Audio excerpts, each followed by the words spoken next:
हाँ।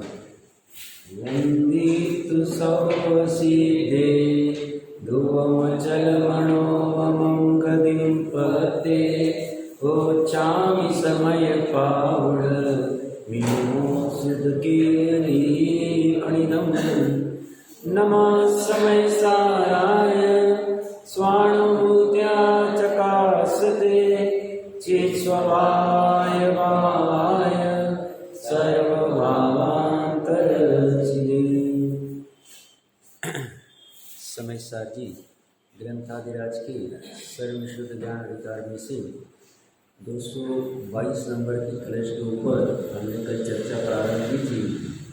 आचार्य देव थोड़ा आश्चर्य कर रहे कि जो गायक आत्मा है उसका स्वरूप कैसा है और ऐसे स्वरूप से अनभिज्ञ जीव उदासीनता को न प्राप्त करता हुआ क्यों राग द्वेष करता है। उनको आश्चर्य होता है।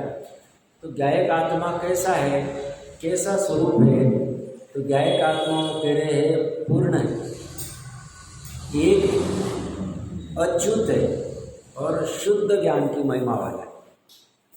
और ये गायक आत्मा अन्य कोई नहीं, ये हमारी चर्चा चल रही है। हमारी मतलब मेरी चर्चा चल रही है, मेरी मतलब हर एक जीव की चर्चा चल रही है। प्रत्येक जीव का जो गायक आत्मा है ये यही सभी विशेषणों से युक्त है। कोई इस जो पहली दो लाइन है उसका अर्थ ऐसा भी कर सकते हैं कि जो ज्ञान की महिमा है, ज्ञान कैसा है तो पूर्ण है। गायक आत्मा ज्ञान से संयुक्त है और ज्ञान कैसा है, पूर्ण है, अच्युत है, एक है और शुद्ध है। ज्ञान भी ऐसा है और ज्ञान आदि अनंत गुणों का धारी गायक आत्मा भी ऐसा है। जितने जितने विशेषण गायक आत्मा को लगेंगे कथनचित वे सभी विशेषण ज्ञान आदि गुणों को भी लगेंगे। क्योंकि ज्ञान पूर्ण होगा तो ज्ञान आदि गुणों का समरूप गायक आत्मा पूर्ण होगा। ज्ञान एक होगा तो ज्ञान आदि अनंत गुणों से बना हुआ अभेद गायक आत्मा एक होगा। ज्ञान अच्युत होगा, अच्युत मतलब च्युत नहीं होना, च्युत मतलब विचलित नहीं होना, प्रभावित नहीं होना। तो विचलित अगर ज्ञान, अविचलित अगर ज्ञान रहेगा तो ज्ञान आदि अनंत गुणों से बना हुआ गायक आत्मा भी अच्युत रहेगा, अविचलित रहेगा, अविनाशी रहेगा, स्थिर रहेगा, नित्य रहेगा। ज्ञान शुद्ध होगा तो ज्ञान आदि अनंत गुणों से बना हुआ गायक आत्मा शुद्ध होगा। और जब ज्ञान ऐसा है, गायक आत्मा ऐसा है, तो इसलिए वो विक्रिया को प्राप्त नहीं होता है, फिर भी अज्ञानी को विक्रिया करता है। क्यों विचलित होता है, क्यों उदासीन नहीं रह पाता है, क्यों राग द्वेष कर बैठता है, ये चर्चा चल रही है। पिछली 10 गाथा में भी यही चर्चा चली थी कि ये अपना जो स्वभाव है गायक आत्मा वाला, इसमें अपूर्णता नहीं है, अनित्यता है, मतलब पूर्णता है, इसमें शुद्धता है, अशुद्धता नहीं है। इसी की वजह से ये पर्याय को भी पूर्ण कर पाता है, शुद्ध कर पाता है, एक रूप कर पाता है, अच्युत रूप कर पाता है। और ऐसी सामर्थ्य क्वालिटीज इस गायक आत्मा में नहीं रहती थी तो पर्याय भी प्राप्त नहीं कर पाती। गायक आत्मा विक्रिया क्यों नहीं करता है? क्योंकि वह इच्छा नहीं करता है। इच्छा क्यों करता है जीव पर्याय में? क्योंकि वह अपूर्णता की महसूस होता है। उसे क्यों इच्छा होती है कुछ भी 5 इंद्रिय के विषय ग्रहण करने की? क्योंकि वो उसके बिना अपने आप को अपूर्ण मान रहा है, अपूर्ण जान रहा है कि मेरे पास ये नहीं है, ये रहेगा तो मैं पूर्ण हो जाऊंगा। उसके वो क्यों अशुद्ध रूप में पर इच्छा है, वो अशुद्धता है। इच्छा है वह अपूर्णता है, इच्छा है वह विनाशीपना है, और ये रहेगा तब तक जीव की आकुलता बनी रहेगी, दुख बना रहेगा। तो इसीलिए विक्रिया को प्राप्त नहीं होना है तो ऐसे गायक आत्मा की, ऐसे ज्ञान की महिमा करनी चाहिए और अज्ञान रूप परिणमित नहीं होना चाहिए। ये चर्चा मुख्यतः से यहाँ चल रही है। पेज नंबर 658 अगर निकालेंगे तो वहाँ पे कल हमने कलश का पाठ किया था, श्लोकार्थ पढ़ा भी था। एक बार देखते क्या कह रहे हैं। देखिए, पूर्ण, एक, अछूत और शुद्ध ज्ञान की महिमा है, ये सा यह ज्ञायक आत्मा ज्ञेय पदार्थों से किंचित मात्र भी विक्रिया को प्राप्त नहीं होता। विक्रिया मतलब विकार, खराबी। विकार किसको कहेंगे? जो जीव को दुख में धरे वो विकार। ये राग द्वेष दुख में धरते हैं, आकुलता कराते हैं, इसलिए विक्रिया है, ये विकार है, ये खराबी, ये विभाव है। जैसे दीपक प्रकाशित होने योग्य घटपटादि पदार्थों से विक्रिया को प्राप्त नहीं होता, तब फिर तद वस्तु स्थिति बोध बंधे धिषणाम एते अज्ञानिनः, जिनकी बुद्धि ऐसी वस्तु स्थिति के ज्ञान से रहित है, वस्तु स्थिति को, वस्तु स्वरूप को चले, ऐसा वस्तु स्वरूप का जो ज्ञान नहीं करते, उस ज्ञान से रहित है, ऐसे अज्ञानी जीव किम सहजाम उदासीनताम मुच्यन्ति राग द्वेषमयी भवन्ति, अपनी सहज उदासीनता को क्यों छोड़ते तथा राग द्वेष में क्यों होते? तो अज्ञान के कारण ही वह उदासीनता को छोड़ते हैं और राग द्वेष में होते हैं। उदासीनता कैसी है? सहज। अभी कल भी चर्चा चल रही थी, अपना जो ज्ञायक आत्मा है वर्तमान में उदासीन रूप परिणमित कर रहा है, उससे ये सब कुछ भी लेना नहीं। हमारे भले परिणति में अभी उदासीनता नहीं, परिणति मतलब पर्याय, हमारी लौकिक की जो पर्याय चल रही है उसमें उदासीनता नहीं, उसमें अनेक प्रकार के विकल्प चल रहे, अनेक प्रकार के विकार चल रहे, अनेक प्रकार के राग द्वेष चल रहे, अनेक प्रकार की विक्रिया चल रही। कैसे? ये कार्य करना है, वो कार्य करना है, यहाँ जाना है, वहाँ जाना है, इसको मिलना है, उसको मिलना है, इससे बात करनी है, आदि आदि, ये सब विक्रिया है, ये विकार। ये विकार क्यों हुए, उत्पन्न हुए? क्योंकि सहज उदासीन ज्ञायक स्वभाव का ज्ञान नहीं, उसका भान नहीं, उसका अवलोकन नहीं, उसका श्रद्धान नहीं। वस्तु स्थिति कैसी है कि वस्तु स्थिति पूर्ण है, एक है, अछूत है, शुद्ध है, ऐसी ज्ञान की महिमा वाली वस्तु स्थिति है, विक्रिया को प्राप्त नहीं होती है, बट ऐसी वस्तु स्थिति से अनभिज्ञ, इसी वस्तु स्थिति के ज्ञान से रहित जीव विचलित हो जाते, विक्रिया को प्राप्त। इसलिए 5 मिनट पहले कह रहा था ना कि त्रिकाली आत्मा को इच्छा उत्पन्न नहीं होती, इच्छा पर्याय को उत्पन्न हो रही। आत्मा का ही पार्ट है, वो पर्याय भी आत्मा का पार्ट है और त्रिकाली गायक आत्मा भी आत्मा का ही पार्ट है। बट त्रिकाली आत्मा को क्यों नहीं होती इच्छा? क्योंकि इच्छा कब होगी? जब विकार होगा। विकार कब होगा? जब अपूर्णता होगी, जब अनेकता होगी, जब अशुद्धता होगी, तब विकार होगा, तब इच्छा होगी। बट ज्ञायक आत्मा में अपूर्णता नहीं है, इसलिए विकार आदि कुछ भी नहीं, इच्छा नहीं। और पर्याय में क्या हो गया?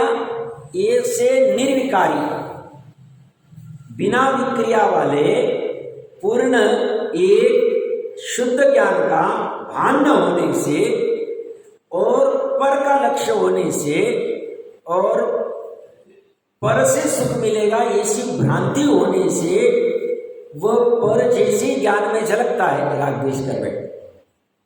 भूल इतनी सी, भूल ज्यादा बड़ी नहीं, ज्ञान में ज्ञेय जानने में आना ये कोई अपराध नहीं, ये तो स्वभाव है, ज्ञान का स्वभाव है, सहज जानने में आ जाना।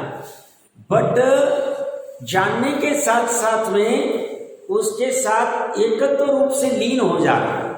किसके साथ? ज्ञेय के साथ। यही मैं, ऐसा ही मैं, इससे ही सुख है, ये अच्छा है, ये बुरा है, ये उपाधि है, ये ग्रहण करने योग्य, ऐसा विकार, ऐसा भाव अज्ञान। अज्ञान की परिभाषा क्या? ऐसे अज्ञान और ज्ञान की चर्चा कहीं नहीं मिलेगी, लौकिक पढ़ाई में भी नहीं मिलेगी, 363 मत में भी मिलेगी। वह ज्ञान किसको कहेंगे? तुमको 1 + 1 = 2 आए तो तुम्हें कहेंगे ज्ञानी हो तुम, शाबाश। तुम्हें अगर पता है कि भारत जम्मू कश्मीर से लेके कन्याकुमारी तक कितना डिस्टेंस है, 3500 किलोमीटर है जितना, तो तुम होशियार हो। वहां पे ज्ञान की परिभाषा अलग है, यहाँ ज्ञान की परिभाषा अलग है। या ज्ञान की परिभाषा प्रयोजन परक है। प्रयोजन क्या है? सुखी होना। तो सुखी किससे होंगे? उस वस्तु का ज्ञान है तो वो ज्ञानी।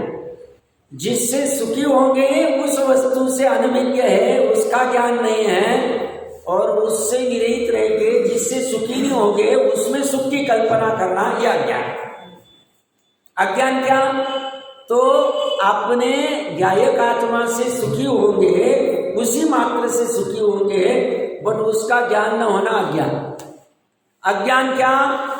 पर द्रव्य से सुखी होंगे नहीं, वस्त्र आभूषण आदि से, शरीर आदि से, घर गाड़ी बंगले से, तो भी उसमें सुख की भ्रांति करना, उससे सुख मिलेगा ऐसा मानना, यह अज्ञान। यह अज्ञान दूर कैसे होगा? वस्तु स्थिति को समझना। क्या वस्तु स्थिति समझना? कि परद्रव्य जो रसगंध वर्ण वाला अचेतन है, वो मुझे नहीं कहता कि तुम मेरे को ग्रहण करो, मैं भी उसके पास जाता नहीं, तो मैं भी क्रिया को क्यों प्राप्त हूं, ऐसा ज्ञान करें। वो मुझे मिल सकता नहीं, मैं उसको मिल सकता नहीं, ये पर है, ये मैं हूं। क्यों नहीं? क्योंकि दोनों के बीच में वज्र की दीवार है। ऐसी वस्तु स्थिति का भान करना, और साथ में ये भान करना मेरी वस्तु में अनंत गुणों का समूह एक ज्ञायक भगवान बैठा है, जो पूर्ण है, अपूर्ण नहीं, शुद्ध है, अशुद्ध नहीं, एक है, अनेक नहीं, व्यग्रता करने वाला नहीं। ऐसा भान हो जाए और उसमें लीनता हो जाए, उसमें अपनापन हो जाए, यही मैं हूं, इतना ही मैं हूं, ऐसा ही मैं हूं, अन्य मैं नहीं, अन्य प्रकार से मैं नहीं, अन्यथा नहीं, ऐसा श्रद्धा, गाढ़ा गाढ़ा श्रद्धा। ये गाढ़ा श्रद्धा कब आएगा? निर्णय करने पे आएगा, परीक्षा करने पे आएगा। परीक्षा कौन करेगा? ज्ञान करेगा। ज्ञान की पर्याय करेगी इसकी परीक्षा, तभी आएगा। किसी के कहने से, किसी का सुनने से, कुछ पढ़ने से नहीं आएगा। पढ़ने से आ सकता था तो 11 अंग पढ़े हुए ना, द्रव्यलिंगी मुनिराज ने 11 अंग पढ़े हुए, आया नहीं, परीक्षा नहीं। आप समझना अच्छी से, महत्वपूर्ण बात।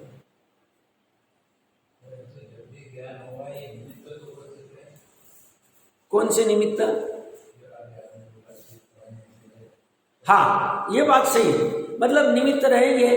अरे वैसे तो सम्यक ज्ञान और सम्यक दर्शन होता है, तो आपने तत्वार सूत्र जी का 3रा ही मेरे ख्याल से सूत्र होना चाहिए कि सम्यक दर्शन निसर्गज या अधिगमज होता है। तीसरा ही सूत्र है।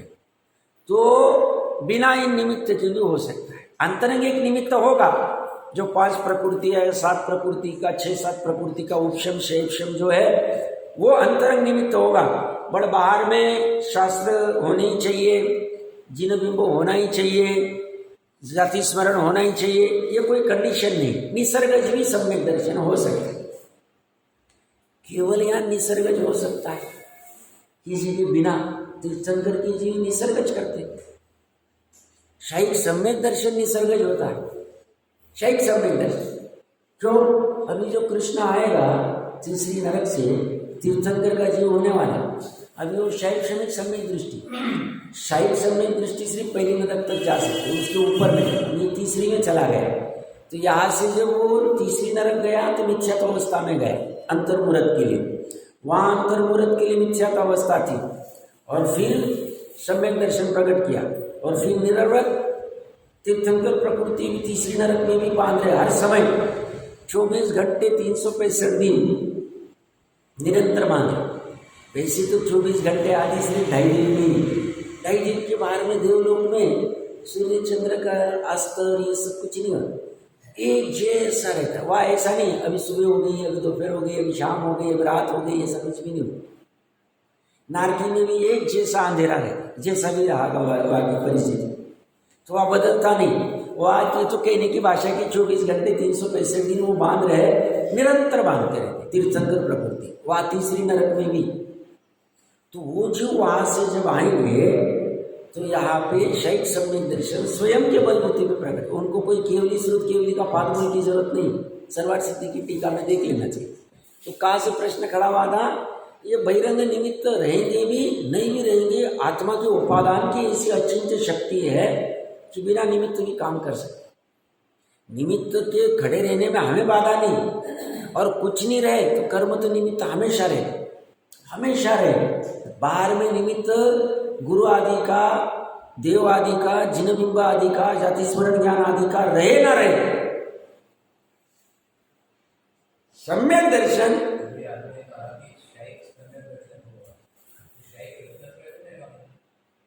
नहीं। शायिक रत्नत्रय तो 14वें गुण स्थान के अंतिम समय में होगा। कैसे मैं बता दूं, अच्छा प्रश्न है आपका। देखिए, शायिक सम्यक दर्शन 14वें गुण स्थान में हो सकता है, शायिक ज्ञान 13वें गुण स्थान में होगा, और शायिक चारित्र सही मायने में 14वें गुण स्थान के अंतिम समय में होगा। भले अनंत चारित्र 13वें गुण स्थान में कहा जाता है, बट चारित्र पूर्ण जो प्रकट होता है, अव्यावाद सुख का निमित्त वाला चारित्र, वो 14वें गुण स्थान, क्योंकि 4 आघाती कर्म का वहाँ कुछ ना कुछ प्रभाव रहता ही।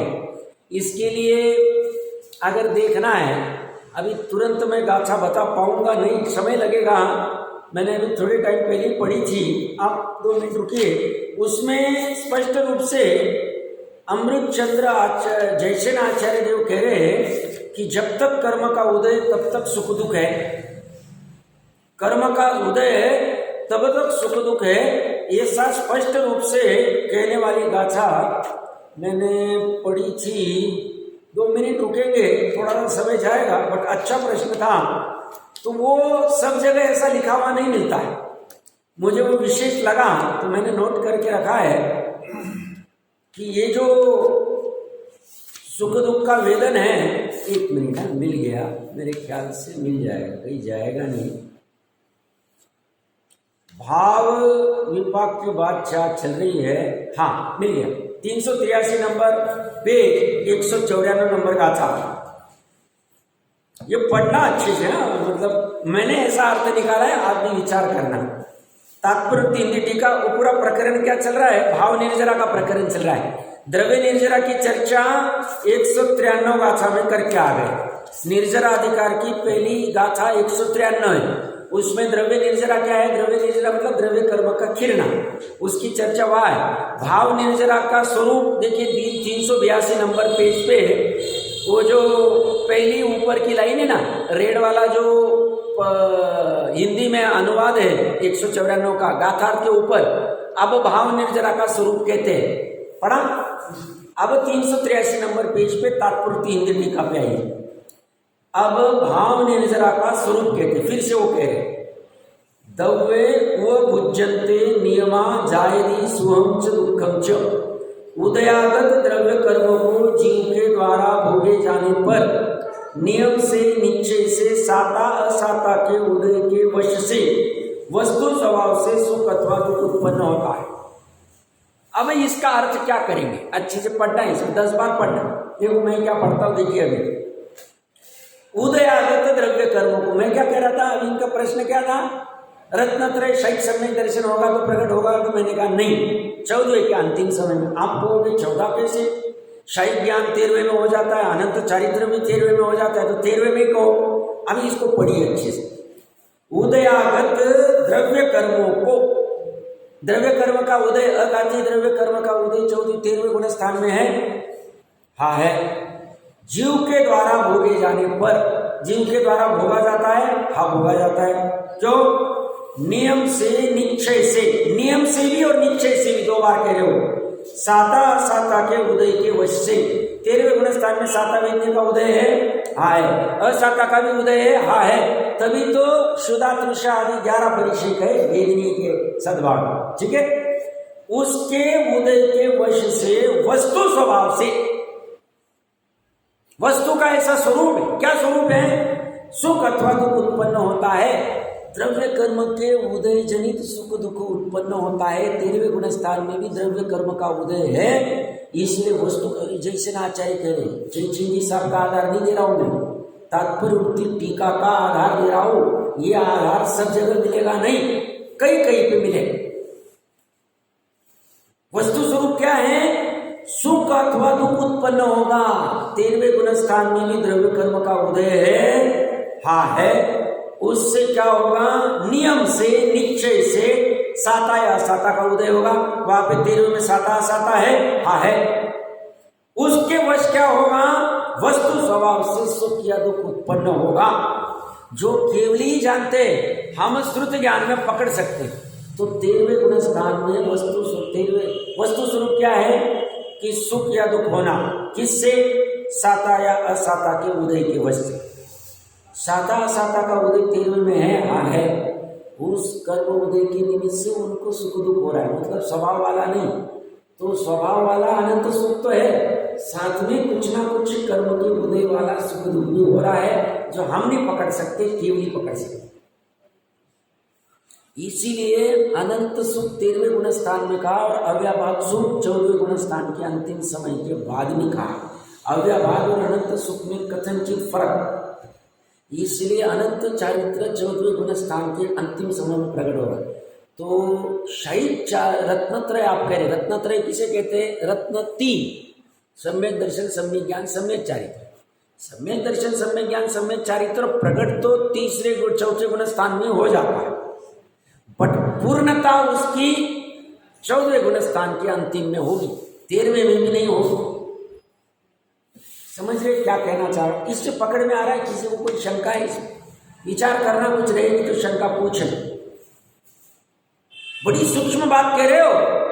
13वें गुण स्थान में भी केवली को द्रव्य कर्म का उदय है, साता साता का उदय है, और उसकी वजह से वस्तु स्वभाव से 3 चीजें कह रहे, नियम से, निश्चय से, वस्तु स्वभाव से। 3 बार लिख रहे जैसे ना आचार्य, पढ़ना अच्छे से 10 बार, और संस्कृत के ऊपर ऐसा ही। तो वस्तु स्वभाव से उनको सुख दुख उत्पन्न होता है। किसका? द्रव्य कर्म के उदय के निमित्त वाला, स्वभाव वाला नहीं। स्वभाव वाला तो अनंत सुख अलग है, और ये वाला भी साथ में।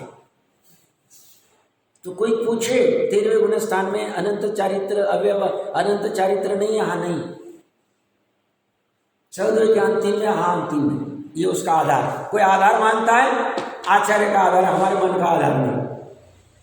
समझ में आ रहा है? अभी ये सब हमने प्रकरण जो 5 मिनट में डिस्कस किया, इससे क्या सार लेंगे? जिनवानी पढ़ना महत्वपूर्ण। अब ये मैंने पढ़ा हुआ था, तभी मैं आधार बता पाया, और तभी मैं उसकी जिनवानी के आधार से तत्व विचार कर पाया और आपके साथ चर्चा कर पाया।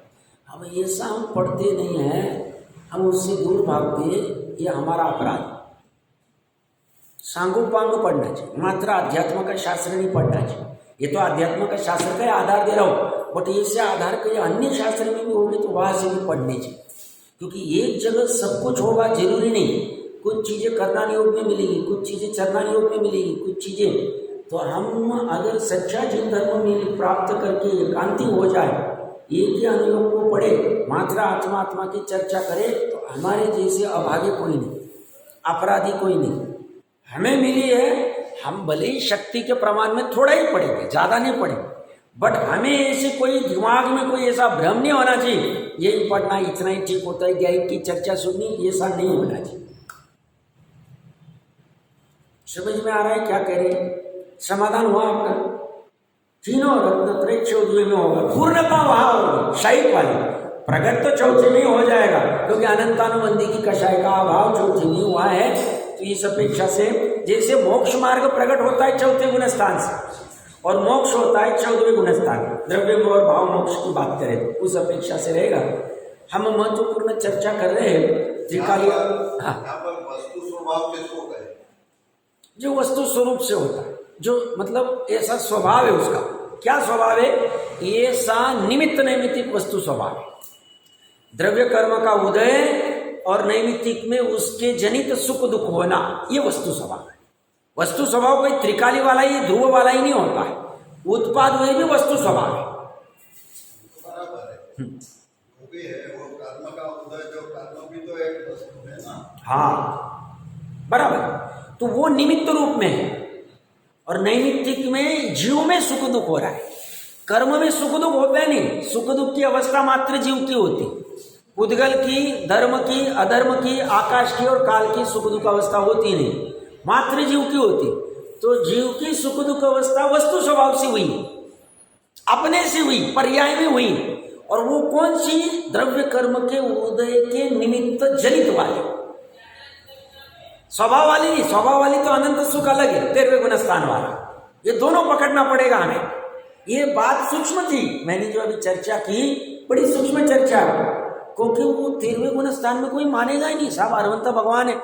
अरे अरहंत और सिद्ध में थोड़ा फर्क। अरहंत में 4 आघाती कर्म है, सिद्ध में 4 आघाती कर्म नहीं है, सभी कर्मों का अभाव है। तो थोड़ा फर्क रहेगा, बट हम अभी थोड़े फर्क को अभी चर्चा नहीं करते। हम दोनों को भगवान कह देते है, दोनों भगवान ही, इसमें कोई बाधा नहीं। एक से तो हमें दिव्य ध्वनि भी मिलती है, बट थोड़ी अघाती कर्म वाली कमजोरी वहां बनी हुई है, ये मानना पड़ेगा, मानना पड़ेगा।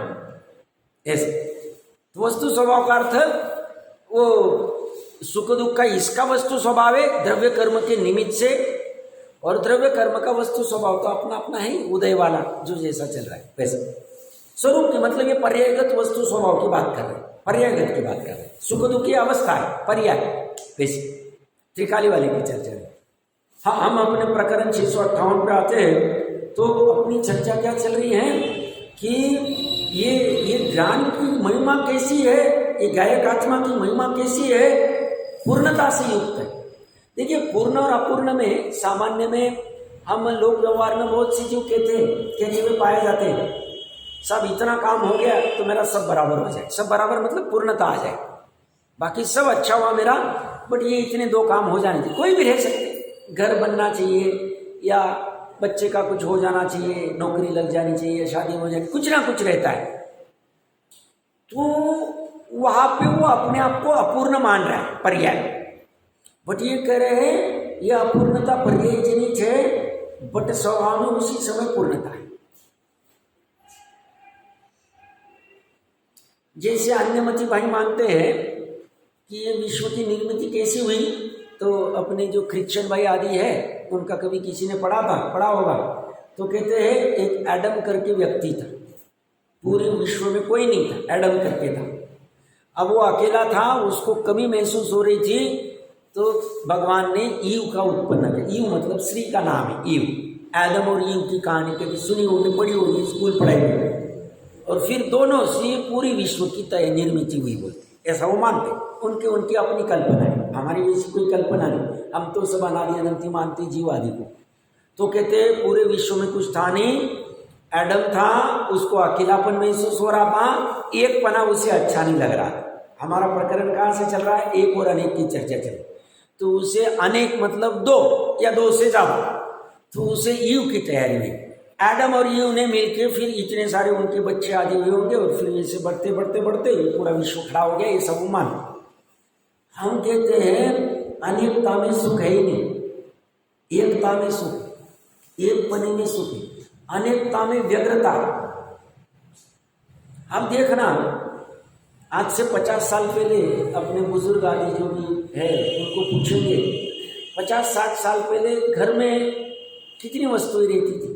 करोड़पति भी रहे, 2-4 कपाटें रहेगी, एक हाथ 2 चेयर रहेगी, एक हाथ 2 खाट रहेगी, पलंग 2 5 10 गद्दियाँ रहेगी, ओढ़ने के रहेंगे। चौके में कितने सामान रहेंगे? छोटा सा चौका, 2 5 25 बर्तन, ज़्यादा नहीं रहेंगे, बहुत ज़्यादा नहीं। और अभी कितने साधन हो गए, अनेकता हो गई, बट सुख कम हुआ कि बड़ा, ये निर्णय करना चाहिए। 50 साल पहले थोड़ा सा रोटी सब्जी बनती थी, दाल चावल ही बनती, ज़्यादा नहीं था, बट संतोष था, कम था, मजा था। अभी बहुत सारे आइटम भी है थाली में, बट फिर भी दुख, फिर भी आकुलता। कारण अनेकता। जब जब हम अनेकता के पास जाएंगे, जब जब हम साधनों में अनेकता में व्यग्रता करेंगे, दृष्टि पर्याय अनेक, जैसे जैसे पर्याय की दृष्टि करते वैसे वैसे अनेकता है, वैसे वैसे दुख है, वैसे आकुलता है। और जैसे जैसे द्रव्य की दृष्टि करते, द्रव्य एक है, वैसे वैसे स्थिरता हो। तो दुख बढ़ता ही जा रहा है, साधन बढ़ते जा रहे हैं, पर दुख भी बढ़ता जा रहा है। अब देखना, पहले साधन नहीं थे, दुख नहीं था।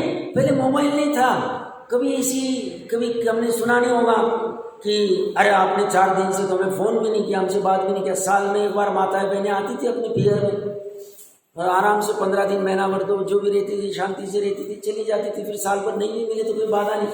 अब हर 15 दिन में मिल रहे हैं, हर 2-2 घंटे में बात हो रही, तो भी कमी महसूस हो रही। क्या कारण? अनेकता। और ये कह रहे हैं तुम्हारा ज्ञायक आत्मा, तुम्हारा ज्ञायक ज्ञान एक है, विक्रिया को प्राप्त नहीं होता है, वैसा का वैसा एक बना रहता है। कितना भी कुछ भी ऊपर नीचे हो जाए, वो एक से अनेक नहीं होता है। तुम क्यों अनेक हो रहे हो, तुम क्यों व्यग्र हो रहे हो, तुम क्यों दुखी हो रहे हो?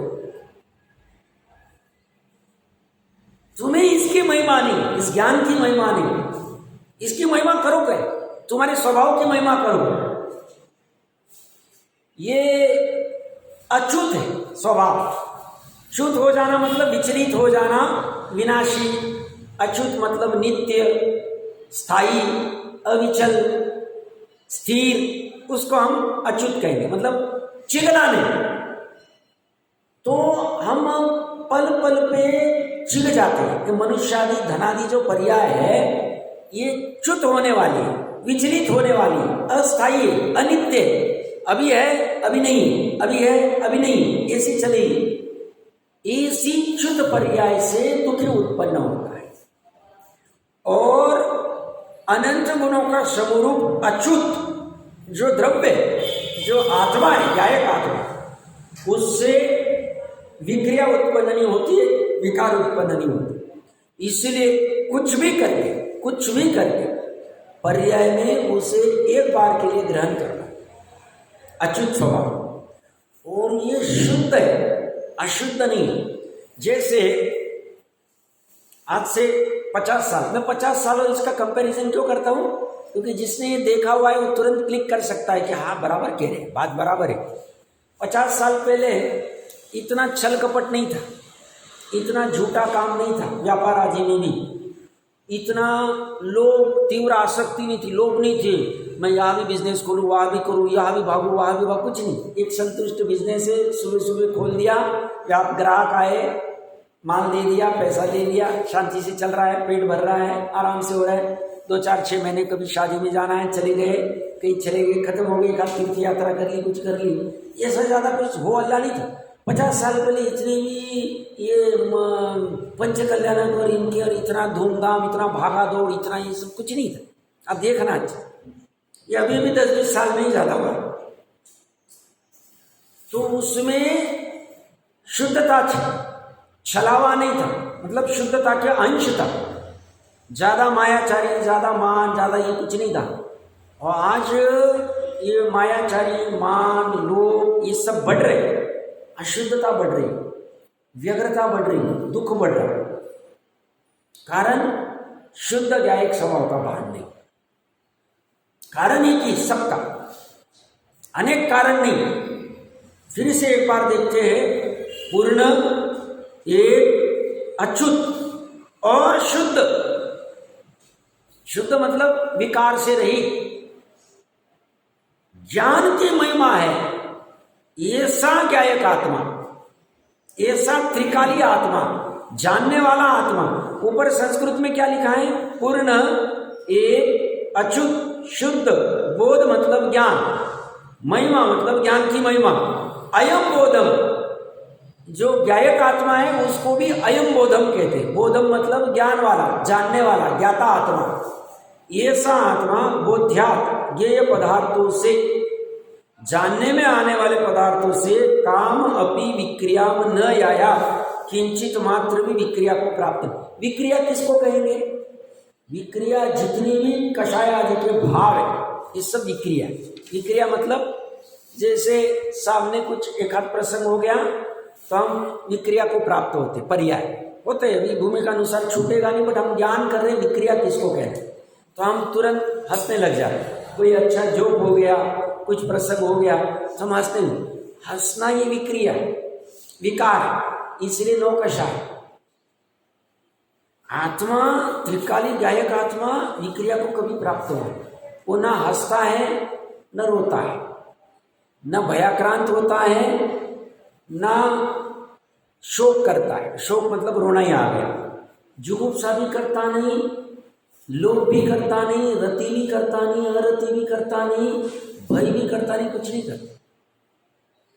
ये तो मात्र गायक के जैसा एक चीज, ये तो मात्र अनंत सुख, अनंत ज्ञान, अनंत दर्शन, अब इससे ही परिणमित हो रहा, शुद्धता से, पूर्णता से, एक पने से परिणमित हो रहा है। यह सब वर्तमान में हो रहा है। वर्तमान में हंसते हुए भी न हंसने वाला तत्व हमारा पड़ा हुआ है, समझना, उसका भान करना है। वो विक्रिया को कभी प्राप्त नहीं होता है। हमें कोई निंदा कर लेवे तो हमें शोक हो जाता है, कोई प्रशंसा करे तो उसके प्रति रति हो जाती है, ये सब विक्रिया है। कोई अनिष्ट कहे या कुछ हो जावे तो जुगुप्सा हो जाती है, अरति हो जाती है हमें। कोई अकस्मात हो जाए, भूकंप आदि या कुछ भी हो जाए तो हमें भय उत्पन्न हो जाता है। कोई इच्छा उत्पन्न होती है तो लोभ उत्पन्न हो जाता है, या अनेक प्रकार के ऐसे कोई भी चेतन अचेतन पुरुष या स्त्री देख ली तो वेद के भाव उत्पन्न हो जाते हैं। ये सब विक्रिया पर्याय में, परिणति में होते हुए भी इन विक्रियाओं से, इन विकारों से, इन खराबी से पार ये जो ज्ञायक आत्मा है, ये विक्रिया रही सहज परिणमन कर रहा है। और ऐसी वस्तु की खोज करना, ऐसी वस्तु का ज्ञान करना जैन धर्म, हम वही कर रहे, ये समझ रहे आगम के आधार से। ये तो आचार्य देव कह गए और हम चर्चा कर, ऐसी वस्तु की खोज कर जो विकार से रही थी। विकार कितने, नफा नुकसान हो जाए हम विकारी हो जाते, फायदा हो गया तो उछलने लग जाते, नुकसान हो गए तो डिप्रेशन में आ जाते। ये सब विक्रिया है। 18 प्रकार के जो दोष है सब विक्रिया है। पसीना आना, विस्मय होना, आओ ऐसा हो गया, ओ अच्छा, ये आत्मा को कभी नहीं होता, त्रिकाली आत्मा को कभी नहीं होता, किसी के भी नहीं, निगोद वाले के भी नहीं, अभवी के भी नहीं, भवी के भी नहीं, किसी के नहीं होता। विक्रिया से रहित परम पदार्थ, ऐसे पदार्थ को जानना चाहिए, महिमा आनी चाहिए, और हमें अंदर से संतुष्ट होना चाहिए कि ऐसा अद्वितीय पदार्थ मैं हूँ, इससे रहित मैं कभी था नहीं। ठीक है, तो वर्तमान में मुझे इसका भान नहीं, इसकी प्रतीति नहीं, इसकी श्रद्धा नहीं, इसका ज्ञान नहीं, बट मैं जिनवानी के आधार से इसका ज्ञान करूँगा, करूँगी, और ये होके रहेगा। ऐसी भावना भी करे, बहुत बड़ी विशुद्धि हो जाए, विशुद्धि होती। ये भावना बानी थी, ये भावना ग्रंथ है, ये भावना बनाने वाला ग्रंथ है। इसलिए जैसे ना आचार्य ने कितनी बार लिखते, भावना भावना भावना, भावना के शब्द देखना, आप गिनना, कभी फ्री रहे तो गिनना। ऐसे जैसे ना आचार्य देव की टीका में बहुत आया भावना वर्ड। तो यहाँ ये कह रहे हैं, ज्ञेय पदार्थों से किंचित मात्र भी विक्रिया को प्राप्त नहीं होता। जैसे भी आपने सुना ही होगा, पूर्व के भारत देश में इतना समाधानी थी, इतनी सच्चाई थी कि रास्ते के ऊपर कोई अपना सोना या कोई भी पदार्थ ऐसा नीचे गिर जावे उसका, किसी व्यक्ति का, और भूल जावे वो और पड़ा रहे वहाँ, तो आने जाने वाला एक भी व्यक्ति उसको उठाता नहीं। इसी महिमा 1000-2000 साल पहले की बात कर रहा हूँ। हमें वो सोना और मिट्टी एक ही लग रही, हमें मतलब सभी भारतीयों की बात करते हैं। ऐसी महिमा थी भारत की। सोने की चिड़िया कहते थे, सोने का कण पड़ा है फिर भी उठाते नहीं थे, संस्कार थे ऐसे कूट कूट के भरे हुए। कारण क्या? तभी तो वो व्यक्ति आके वापस प्राप्त करना चाहे तो उसे मिल जाती थी वस्तु, तो भी कोई उठाता नहीं था। विक्रिया को प्राप्त नहीं होता। क्या विक्रिया? नहीं, मैं पर की वस्तु ग्रहण कर, विक्रिया नहीं होती। और अभी वही जैनी और वही भारतीय कैसा हो गया? दूसरे के घर जाके लूट लेगा, दूसरा मरे तो मरे, फर्क। और इसकी वजह से दुखी, इसकी वजह से दुख बढ़ रहा है।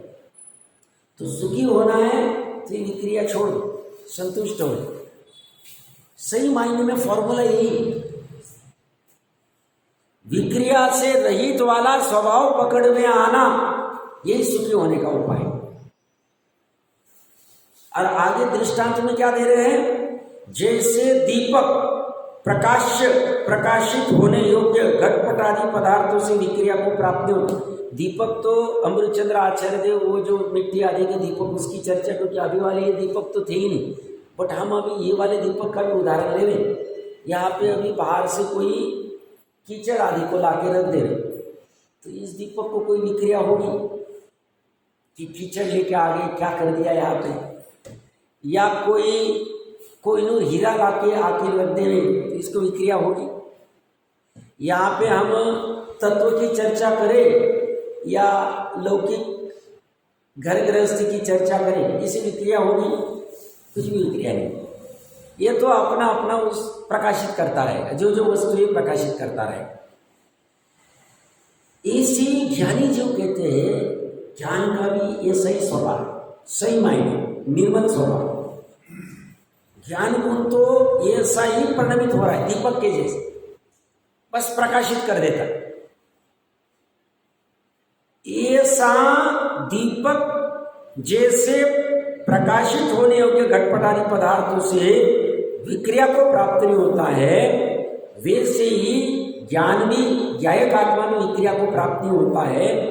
तब फिर जिनकी बुद्धि ऐसी वस्तु स्थिति के ज्ञान से रहित है, ऐसी वस्तु स्थिति, वस्तु स्वभाव जो जानते नहीं है, ऐसे यह अज्ञानी जीव अपनी सहज उदासीनता को क्यों छोड़ते?